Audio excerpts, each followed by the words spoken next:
you that God really, really loves you. He really, really has a special plan for your life. And a lot of times we get so caught up in the things that we've done. We get so caught up in the things that have been said over us that we seem to forget that we have a Father that really, really loves us. And so I know there's been many of times that I've sat in different church services and everyone was crying. Everyone was having such an emotional experience. And there are years where I just didn't get it. I just didn't understand exactly what was going on and why they experienced God in such a deep way, but I just couldn't really connect with God in that way. And God just really started to reveal some things about me that was causing like a block in me being able to really experience the love of God. But I tell you what, I really feel like in this season that God is calling us to go much deeper than we've ever gone. And some of that is going to mean that we just have to put some of those things aside, some of those things that have been said, that we just have to make our mind resolute that we're going to do everything that God's called us to do. And some of that is just receiving him as your Father. It doesn't matter. Like some of us, like I know for me personally, didn't have a relationship with my biological father growing up, and that put like something in between. I feel like between me and God where I just never quite got it. I never quite could experience him as a father, because what does it mean to have a Father who loves you? But I want to let you know that you do have a Father who loves you. And the thing about God that is so great is that he's a big God, right? He can speak the words into the atmosphere. But even so, he's such a big God, and he's still such an intimate God. The Bible says even the very hairs on your head are numbered. And it says he knows your thoughts. So your most deepest, intimate thoughts, he already knows those things. Even before you say it, he already knows it.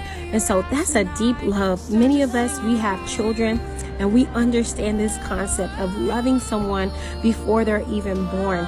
And so that is such the case with you. So I want to encourage you guys to start asking God, how can I go deeper with you? I once heard a very beautiful analogy, and the young lady said this.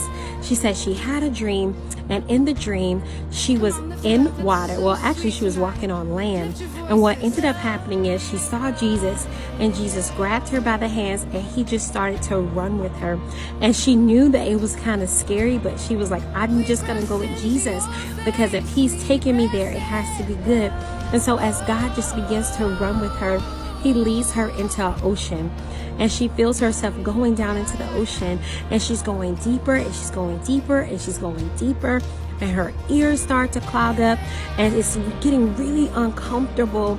And she's like, I don't know what it is. I don't know how to be. I don't know how to live. I don't know how to sustain in this atmosphere that I'm so not used to being in. But if God is taking me, if Jesus is leading me into deeper places, I'm willing to go.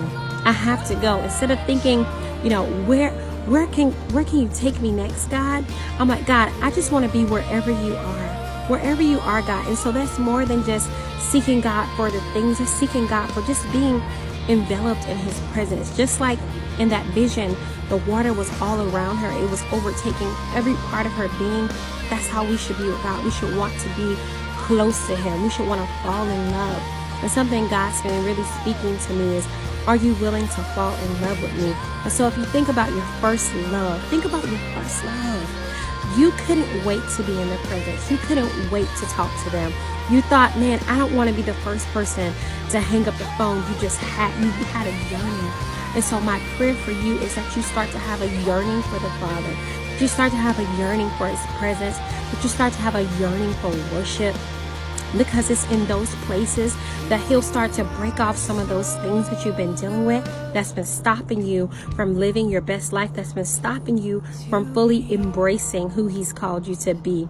So that's my prayer for you, that you really, really, really experience the love of the Father in a new way, and that you say, God, I want to go deeper.